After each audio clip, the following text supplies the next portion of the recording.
Baghel tutorials ई education platform में आप सभी विद्यार्थियों का मैं स्वागत करता हूं। साथियों, हाल ही में 26 जनवरी 2023 को रंगारंग गणतंत्र दिवस का आयोजन किया गया। इस आयोजन में मुख्य आकर्षण के दो विषय थे, जैसा आप लोग यहाँ देख पा रहे होंगे। रक्षा क्षेत्र में आत्मनिर्भरता एवं भारतीय सेना में महिलाओं की भूमिका, यह दो मुख्य प्रदर्शनी के केंद्र थे इस आयोजन में। तो आज के इस वीडियो में हम लोग इसी दो विषयों पर चर्चा करेंगे कि भारत में रक्षा उद्योग में आत्मनिर्भरता क्यों चाहिए और क्या कुछ तथ्य है यहाँ पर, और भारतीय सेना में महिलाओं की भूमिका पर भी बात करेंगे। आगे बढ़ाता हूँ इस वीडियो को मैं, और यहाँ आप देख रहे होंगे कि गणतंत्र दिवस से जुड़े तथ्य। भारतीय सैन्य ताकत में आत्मनिर्भरता। साथियों, यहाँ आत्मनिर्भरता का मतलब क्या है? आत्मनिर्भरता के थोड़े मतलब को हम लोग जानते हैं कि रक्षा उपकरण, रक्षा तकनीक,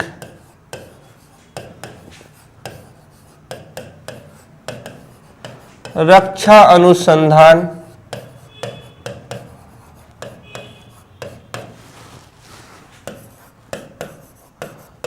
रक्षा विपणन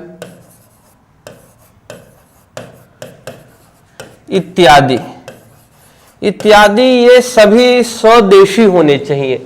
यानी जो भी रक्षा उपकरण हमारे देश में संचालित है, चाहे वो हथियार हो, चाहे वो टैंक हो, कोई भी हो, उन सब का उत्पादन भारतवर्ष के अंतर्निहित क्षेत्र में ही होना चाहिए। वह प्रकृति से स्वदेशी होने चाहिए। अगर डिफेंस टेक्नोलॉजी की बात हो, डिफेंस टेक्नोलॉजी भी डेवलप करना होता है। अभी अधिकांश जो रक्षा तकनीक है उसको हम लोगों ने विदेशों से आयात किया हुआ है। और तकनीक कब डेवलप होगी? जब अनुसंधान होंगे। तो डिफेंस रिसर्च की भी ज़रूरत है, और जब रिसर्च होगा तो टेक्नोलॉजी डेवलप होगी। और अगर हम लोगों ने रिसर्च किया, टेक्नोलॉजी डेवलप हो गई, फिर हम लोगों ने उपकरण भी बना लिए, तो उसको निर्यात भी करेंगे, और निर्यात करने के लिए विपणन की आवश्यकता होगी। तो साथियों, अगर इन सभी क्षेत्र में अगर हम लोग आत्मनिर्भर हो गए, अगर इन सभी क्षेत्रों का उत्पादन भारत के अंदर हो रहा है, तो उसी को कहा जा रहा है कि भारत रक्षा के क्षेत्र में आत्मनिर्भरता को हासिल करने का प्रयास कर रहा है। आइए देखते हैं तो क्यों जरूरत है आत्मनिर्भरता की। तो साथियों, सिप्री, ध्यान रखिएगा इस संस्थान को, इसका मैं पूर्ण रूप लिख रहा हूं। एस का मतलब है स्टॉकहोम, और आई का मतलब है इंटरनेशनल, और यहाँ पर आप देख रहे हैं पी का मतलब है पीस, और आर का मतलब है रिसर्च, और आई का मतलब है इंस्टीट्यूट। तो Stockholm international peace research institute के अनुसार भारत 2017 से लेकर 21 तक विश्व का सबसे बड़ा रक्षा आयातक देश रहा है। अगर विश्व में कोई सबसे ज़्यादा रक्षा वस्तुओं की आयात करता है तो वह कौन है? भारत। हालांकि इसमें 21% की कमी आई है। अगर तुलना करेंगे तो हम लोग 2012 से लेकर 16 तक। तो ये आंकड़े आपको बता रहे हैं कि आत्मनिर्भरता की जरूरत है। पूरे विश्व भर में सबसे अधिक रक्षा उपकरणों का या रक्षा तकनीक का आयात भारत ही करता है। अब क्यों करता है साथियों? क्योंकि भारत के जो दो पड़ोसी देश हैं, भारत को चैन और अमन से रहने नहीं देते हैं। पश्चिम में पाकिस्तान हमारे ऊपर लगातार हमला बोलता रहता है, प्रत्यक्ष रूप से तो नहीं करता है। 4 युद्ध में उसको हार मिली है। अब वह समझ चुका है कि प्रत्यक्ष तौर पर भारत से लड़ा नहीं जा सकता है, तो वह हम लोगों को अनेक माध्यमों से रक्त रंजित करने का प्रयास करता रहता है, जिसको वो कहते हैं ब्लीडिंग थ्रू 1000 कट्स। आतंकवाद, नशीली दवाइयों को भारत में भेजकर तस्करी के जरिए, नकली नोटों के जरिए, आतंकवाद के जरिए न जाने कौन कौन से हथकंडे अपनाकर भारत को परेशान, भारत को उंगली करता रहता है। तो वहीं एक तरफ चीनी लोग हैं, वो भी चैन से रहने कहाँ दे रहे हैं। तो भारत का जो वास्तविक नियंत्रण रेखा है या फिर जो नियंत्रण रेखा है पाकिस्तान के साथ, वो दोनों ही तनाव युक्त रहता है और इस तनाव युक्त के कारण भारत को भारी मात्रा में रक्षा उपकरणों की जरूरत पड़ती है और उतना हम उत्पादन नहीं कर पाते हैं, इसीलिए भारत उसको उन जरूरतों को विदेशों से आयात कर कर पूरा करता है। तो भले अभी लेकिन कुछ कमी आई है, ये कुछ अच्छे संकेत हैं कि 2012 और 16 में जितना भी आयात किया गया था उसमें 21% की कमी आई है अगर 2017 से लेकर 21 तक की बात करें। लेकिन अभी भी हम लोग पूरे विश्व में सबसे अधिक रक्षा उपकरणों और रक्षा तकनीकों के आयात के मामले में सबसे ऊपर है। आइए देखते हैं इसका रिपोर्ट हमें और कुछ भी बताता है कि भारत में सबसे अधिक 2017 और 21 से लेकर सबसे अधिक अगर कोई कहीं से रक्षा आयात हुआ है तो वह है रसिया। लगभग 46% जो भी आयात हुए इस दौरान उसमें से 46% कहां से आए तो रसिया से आए और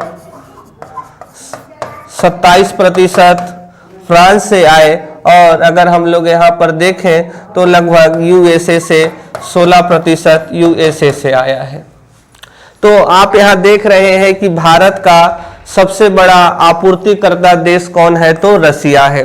साथियों फ्रांस में बहुत वृद्धि हुई है, फ्रांस से अगर आयात के मामले में देखें तो वृद्धि हुई है। 2012 से लेकर 16 तक रसिया से 69% आयात होता था जो घटकर कितना में आ गया है 46% में। आंकड़े बदल सकते हैं लेकिन ये आपको लगभग एक अंदाजा देते हैं, एक ढांचा देते हैं मस्तिष्क में कि आप किस प्रकार सोचेंगे। तो अगर अभी भारत विश्व का सबसे बड़ा आयातक देश है तो सबसे अधिक आयात कहां से होता है तो प्रथम नंबर पे है रूस और द्वितीय नंबर पर है फ्रांस और तृतीय नंबर पर है यूनाइटेड स्टेट्स ऑफ अमेरिका। तो इन तीन देशों से हमारे देश में हथियार आता है। तो इसको आप सभी विशेष रूप से ध्यान में रखेंगे। अब भारत क्या कर रहा है कि अभी आप देख रहे हैं 21% की कमी आई है 2012-16 से 2017 और 21 के बीच में। तो यह कमी क्यों आई है तो आइए कुछ इंफ्रास्ट्रक्चर को हम लोग जानते हैं। और वर्ष 2022 में काफी चर्चा में रहा इंडियन नेवल शिप विक्रांत। हम लोगों ने एक युद्ध पोत बनाया और यह भारतीय तकनीक पर आधारित है और इसका जो रॉ मटेरियल है, इसके लिए जो कच्चे पदार्थ है वो कच्चे पदार्थ भी लगभग 85% भारत में ही उत्पादित किए गए हैं। अगर हम लोग यहाँ रक्षा कच्चा पदार्थ जोड़ दें, अगर डिफेंस रॉ मटेरियल जोड़ दें तो हम लोगों को डिफेंस रॉ मटेरियल में भी आत्मनिर्भरता हासिल करना है। तो ये जो INS विक्रांत है यह बहुत बड़ा प्रतीक था रक्षा क्षेत्र में आत्मनिर्भरता का, क्योंकि इसका डिजाइन, इसकी टेस्टिंग, इसकी मैन्युफैक्चरिंग पूरी कहां हुई है तो भारत में हुई है। यहां आप और जोड़ सकते हैं कि रक्षा टेस्टिंग में, रक्षा डिजाइनिंग में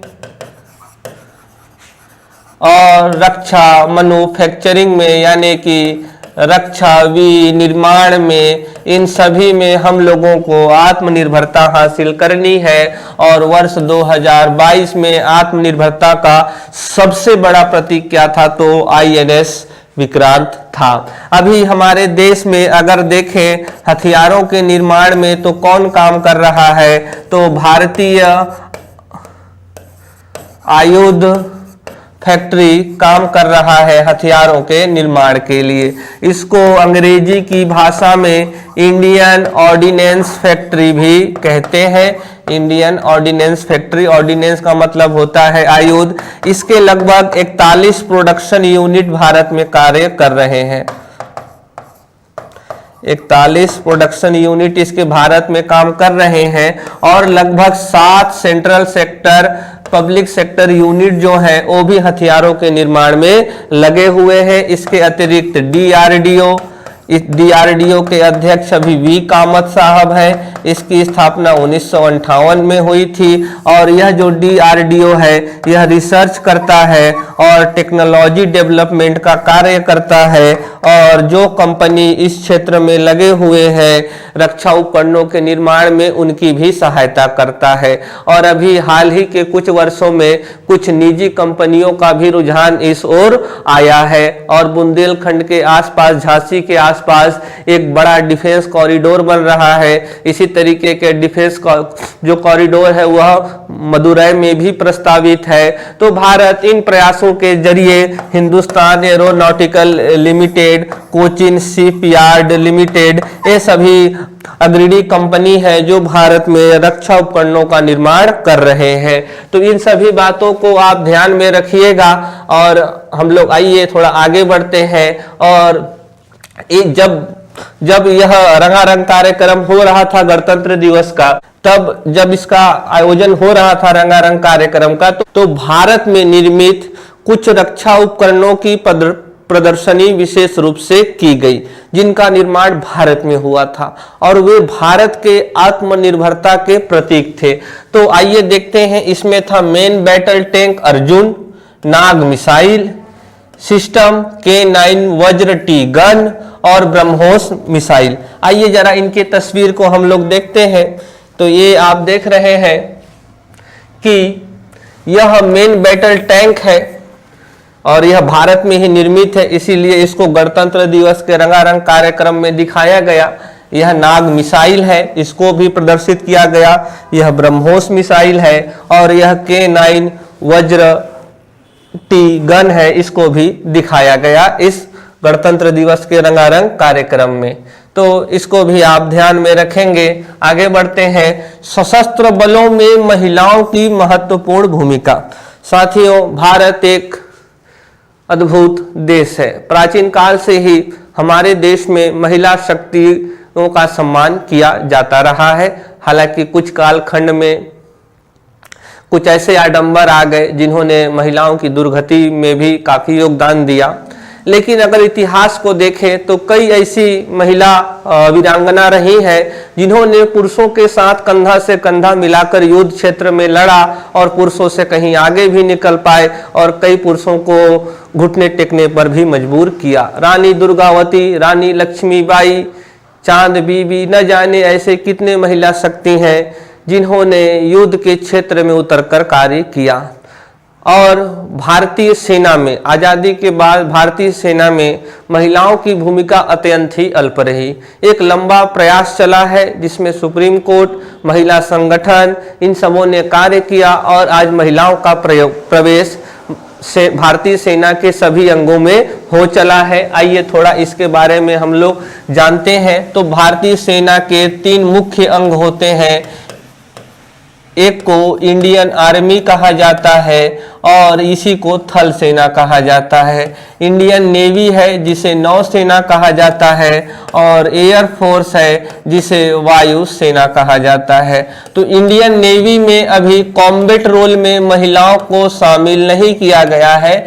इसके लिए जो प्रोसेस है, जो प्रक्रिया है, वो अभी विकास के क्रम में है। बाकी इंडियन आर्मी में देखें तो मेडिकल में और अन्य विधाओं में महिलाएं कार्यरत हैं और इंडियन आर्मी की मात्र लगभग अभी 3.80% जो स्टाफ है वह महिला है। इंडियन नेवी में देखें तो इंडियन नेवी में सब रोल में महिलाओं की नियुक्ति कर दी गई है। और अभी जो दस्ता, जो मार्चिंग दस्ता था गणतंत्र दिवस के रंगारंग कार्यक्रम में, तो कई दस्ताओं का नेतृत्व महिलाओं ने किया।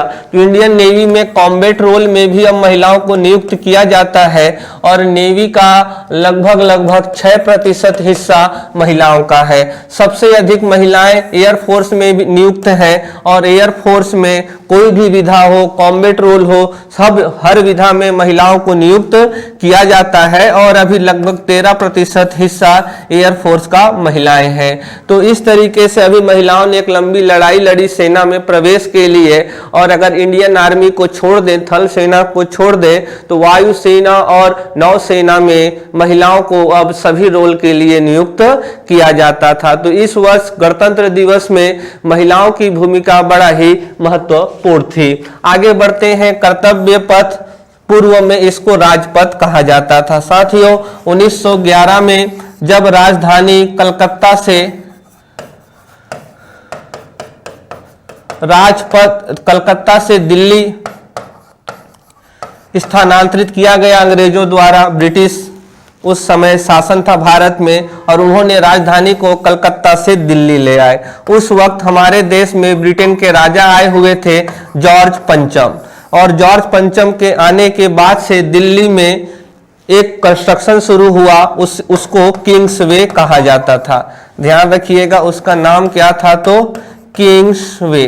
किंग्स वे को आजादी के बाद राजपथ का नाम दिया गया, और अभी उसको राजपथ से कर्तव्य पथ कर दिया गया है। यह जो किंग्स वे है, या यह जो राजपथ है, यह जो कर्तव्य पथ है, यह राष्ट्रपति भवन से लेकर इंडिया गेट तक है।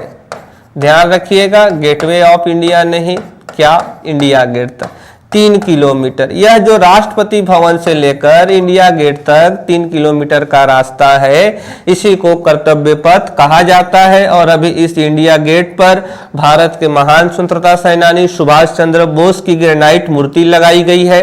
ग्रेनाइट एक प्रकार का आग्नेय चट्टान है और बहुत मजबूत होता है। तो आइए जरा नजर डालते हैं कर्तव्य पथ पर। अगर कर्तव्य पथ को देखें तो यह कर्तव्य पथ है, और यह कर्तव्य पथ राष्ट्रपति भवन से इंडिया गेट तक जाता है, जिसकी लंबाई 3 किलोमीटर है। यहाँ पर कुछ बात गौर करने की है, उसको आइए जरा देखते हैं कि कुछ बात गौर करने की है यहाँ पर, कि ये जो आप देख रहे हैं कि ये जो कर्तव्य पथ था, पहले क्या था, राजपथ, और इसको बाद में क्या कर दिया गया, तो पहले राजपथ था, उसका नाम बदलकर कर्तव्य पथ कर दिया गया है। आइए हम लोग आगे बढ़ते हैं और सीखते हैं यहाँ पर कि इस रंगारंग कार्यक्रम में गणतंत्र दिवस में भला जश्न मना रहे हैं हम लोग, राष्ट्रीय जश्न हो रहा है गणतंत्र दिवस का, और इस दौरान कोई अतिथि ना आए, भला कैसे हो सकता है। कोई भी जश्न बिना अतिथि के नहीं होता। तो इस वर्ष अतिथि कौन आए थे, तो अब्देल फतह अल सीसी, और यह मिस्र के राष्ट्रपति हैं। तो इनको आप विशेष रूप से ध्यान रखें। मिस्र और भारत के बीच में बहुत गहरा और घना ऐतिहासिक संबंध है। मिस्र की बेबीलोन और मेसोपोटामिया की सभ्यता का संबंध भारत के प्राचीन सभ्यता सिंधु घाटी से था। मिस्र में पाए जाने वाले दहन शव प्रणाली वाली प्रथा भारत के असम के चराई देव में भी पाई जाती है। हालांकि व्यापार का संबंध बहुत कम है, लेकिन फिर भी भारत और जो अब्दुल फतह अल सीसी है वो काफ़ी करीब है। और इससे पहले अब्दुल फतेह अल सीसी 2015 में भारत आए थे। इस दौरान जो 21 तोपों की सलामी दी गई वह स्वदेशी निर्मित 105 mm फील्ड गन से दी गई थी। इससे पहले 25 पाउंडर गन से दी जाती थी, और यह जो गन है इसका निर्माण भारत में ही हुआ है, और 21 तोपों की सलामी इस बार यहीं से दी गई है, ये आप देख रहे हैं। तो इसको भी आप लोग ध्यान में रखेंगे। और यहाँ आप देख रहे हैं, तो ये कुछ बातें थी जो महत्वपूर्ण थी। तो आइए अब इससे जुड़े प्रश्न को हम लोग देख लेते हैं। प्रश्न थोड़े ज्यादा है। निम्नलिखित कथनों पर विचार कीजिए। भारत में हाल के पिछले वर्षों में रक्षा आयात में कमी आई है। तो जी हाँ, हम लोगों ने देखा कि 2017 से लेकर 2021 तक 21% की कमी है। किसकी तुलना में? वर्ष 2012 से लेकर वर्ष 2016 की तुलना में। तो यह वाला कथन सही है। भारत विश्व में सबसे अधिक रक्षा आयात करने वाला देश है, बिल्कुल सही है, यानी कि दोनों ही कथन सही है। तो विकल्प 3। आगे बढ़ते हैं। भारत के रक्षा क्षेत्र के लिए विचार कीजिए। रक्षा आयात के स्रोत देशों का सही क्रम है रूस, अमेरिका, फ्रांस। तो यह गलत है। रूस है, फिर यहाँ फ्रांस होना चाहिए, फिर यहाँ अमेरिका होना चाहिए। हम लोगों ने सीखा था यह 46% है, 27% है, 16% है। तो यह वाला कथन गलत है। INS विक्रांत में लड़ाकू विमान के संचालन के योग्य नहीं है। नहीं साथियों, INS विक्रांत यह एक ऐसा युद्धपोत जहाज है कि इसमें हम लोग हवाई जहाज भी रख सकते हैं, हवाई जहाज उड़ा सकते हैं। और एक हवाई जहाज नहीं, हवाई जहाज का मतलब है साथियों यहाँ पर लड़ाकू विमान। अभी जो हमारा INS विक्रांत होगा वहां पर हम लोग फाइटर एयरक्राफ्ट रख सकते हैं और उसी शिप से उसको उड़ा सकते हैं और दूसरे जहाज को टारगेट कर सकते हैं। तो INS विक्रांत स्वदेशी रूप से यहाँ निर्मित है। तो यहाँ देख रहे हैं यह वाला कथन भी गलत है। तो इस तरीके से दोनों कथन यहाँ पर गलत होंगे। यहाँ हवाई जहाज शब्द का मैंने इस्तेमाल किया वो गलत है। आप यहाँ पर देखेंगे INS विक्रांत में लड़ाकू विमान यानी कि फाइटर हेलीकॉप्टर। तो INS विक्रांत में फाइटर हेलीकॉप्टर रख सकते हैं और उसको उड़ा भी सकते हैं। आगे बढ़ते हैं हम लोग। भारतीय सेना में महिलाओं की भूमिका पर विचार कीजिए। भारतीय सेना के किसी भी अंग में महिलाओं को कॉम्बैट भूमिका के लिए चुनाव नहीं किया जाता है। तो साथियों यह गलत है। नेवी में और एयरफोर्स में कॉम्बैट रोल भी महिलाओं को दिया गया है। भारतीय सेना के अंगों में महिला शक्ति का सही क्रम है तो वायुसेना में सबसे अधिक महिला है, नौसेना में, उसके बाद थल सेना में। तो यह कथन सही है। तो यानी कि कथन 2 सही होगा। आगे बढ़ते हैं। बराक मिसाइल का आयात किस देश से किया जाता है? तो साथियों बराक मिसाइल का आयात इजराइल से किया जाता है। रूस से सुखोई है और ब्रह्मोस है, अमेरिका से अपाचे है और फ्रांस से राफेल है और इजराइल से बराक है। तो ये कुछ रक्षा उपकरण हैं जिनके स्रोत देशों यहाँ पर लिखे हुए हैं और इस प्रश्न का सही उत्तर इजराइल है। तो आज के इस वीडियो में बस इतना ही। आप सभी का धन्यवाद।